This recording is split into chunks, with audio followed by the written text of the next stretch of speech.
ഈശോമിശിഹായ്ക്ക് സ്തുതിയായിരിക്കട്ടെ. വിശുദ്ധ മത്തായിയുടെ സുവിശേഷം 17-ാം അധ്യായം 1 മുതൽ 8 വരെയുള്ള തിരുവചന ഭാഗമാണ് നാം ഇന്ന് ധ്യാന വിഷയമാക്കുന്നത്. ഈശോയുടെ രക്ഷാകര ദൗത്യത്തിൻ്റെ സമാപനം, അവിടുത്തെ പീഡാസഹന കാലഘട്ടത്തിലേക്ക് പ്രവേശിക്കാൻ ഇനി ദിവസങ്ങൾ മാത്രമാണ് ബാക്കിയുള്ളത്. അവിടുത്തെ പീഡാസഹനത്തിൻ്റെയും കുരിശുമരണത്തിൻ്റെയും ഉത്ഥാനത്തിൻ്റെയും ഏറെ ഹൃദയസ്പർശിയായ ദിവസങ്ങളിലൂടെ കടന്നു പോകുന്നതിന് മുമ്പ് അവിടുത്തെ ദൈവത്വത്തിൻ്റെ ഏറ്റവും കൃത്യമായ പ്രത്യക്ഷവൽക്കരണം തൻ്റെ ശ്രേഷ്ഠ ശിഷ്യന്മാരായ പത്രോസിനും യാക്കോബിനും യോഹന്നാനും താബോർ മലയുടെ മുകളിൽ വെച്ച് ഈശോ നൽകുകയാണ്. അവർ ഒരുമിച്ചായിരിക്കുമ്പോൾ മലമുകളിൽ വെച്ച് ഈശോ രൂപാന്തരപ്പെടുന്നു.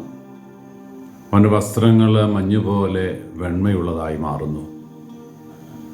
ശോഭയേറിയ ഒരു മേഘം അവരെ ആവരണം ചെയ്യുന്നു. ഈശോ മോശയോടും ഏലിയായോടും സംസാരിച്ച് നിൽക്കുന്നത് അവർ ബോധ്യപ്പെടുന്നു.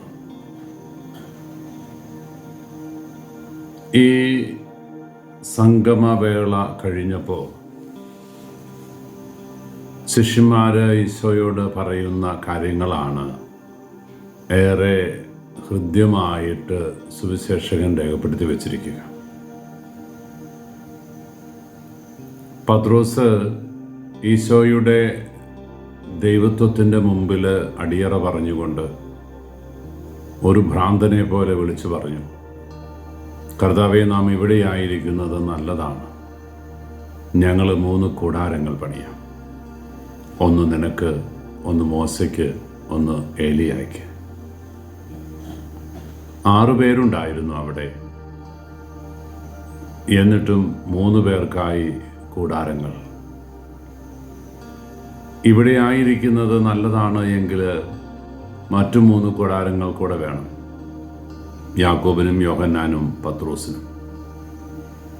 പക്ഷേ ഈശോയോട് കൂടെ ഇരിക്കുന്നതിൻ്റെ, ഈശോയോട് ഉപവസിക്കുന്നതിൻ്റെ അർത്ഥവും ആഴവും ബോധ്യപ്പെട്ടിട്ടാണോ, അതോ ആ ദൈവിക ഭാവത്തിൻ്റെ ദൈവിക മേഖലയുടെ ആകർഷണം കൊണ്ടാണോ പത്രോസ് വിളിച്ചു പറയുന്നത്, ഞങ്ങൾക്ക് കൂടാരങ്ങൾ വേണ്ട, ഞങ്ങൾ നിൻ്റെ കൂടെ നിൻ്റെ ആലയിൽ നിൻ്റെ പാദാന്തികത്തിലിരുന്ന് നിൻ്റെ തിരുമൊഴികൾ കേട്ടോളാം. നിൻ്റെ തിരുവചസ്സിൻ്റെ പുണ്യം ഞങ്ങൾ ആവോളം ആസ്വദിച്ചുകൊണ്ട് നിൻ്റെ പാദാന്തികത്തിൽ ഇരുന്നോളാം തമ്പുരാനെ. പ്രിയപ്പെട്ടവരെ, ഇന്ന് ഈ തിരുവചനം ഉൾക്കൊള്ളുമ്പോൾ പത്രോസിനെ പോലെ പറയാൻ നമുക്കുമായാൽ നമ്മളും രക്ഷയുടെ മാർഗത്തിലാണ്.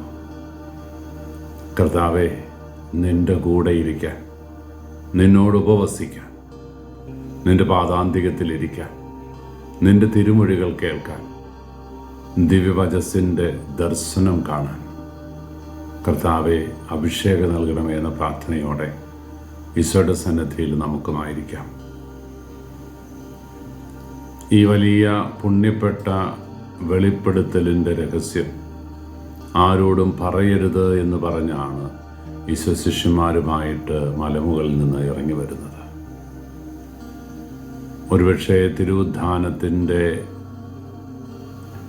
യേശുവിൻ്റെ മഹത്വവൽക്കരണത്തിൻ്റെ സുവിശേഷ രചനയുടെ ഒരു കാലഘട്ടത്തിൽ മാത്രമായിരിക്കാം ഈ പൂജ്യ അപ്പസ്തോലന്മാർ തങ്ങളുടെ ഹൃദയരഹസ്യം മറ്റുള്ളവർക്ക് പറഞ്ഞു കൊടുത്തത്. ഈശോയുടെ കൂടെയായിരുന്നതിൻ്റെ സന്തോഷം അനുഭവിച്ച ആ 3 ശ്രേഷ്ഠ ശിഷ്യരെ പോലെ നമുക്കും അവൻ്റെ സാന്നിധ്യത്തിൻ്റെ സുഖം അനുഭവിക്കാൻ, അവിടുത്തെ ദിവ്യപ്രഭയുടെ അനുഗ്രഹം ഏറ്റുവാങ്ങാൻ അവൻ്റെ ആലയിലേക്ക് പോകാം. ഈശോയെ സ്വന്തമാക്കാം.